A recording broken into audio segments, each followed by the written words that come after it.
Ibizo lami nguDoreen Selimane.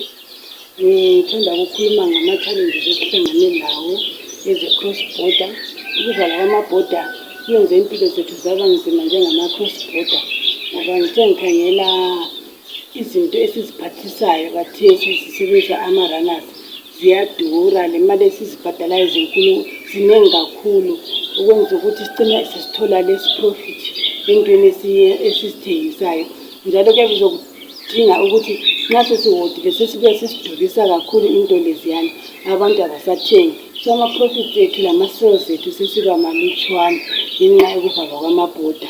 Njalo besekurisi ukuthi abanye besebenzisa iganga, bengena ngeganga bengasasebenzisi ibhoda, and nxa sebesebenzisa iganga sebecina seberetsha, and besekunzima kakhulu ngoba impilo yakhona icina usuthola ama-sexually transmitted diseases, kumbe usuthola i-unwanted pregnancy ngokuretsha khonakhona, ngoba nxa seberepha they don't use protection.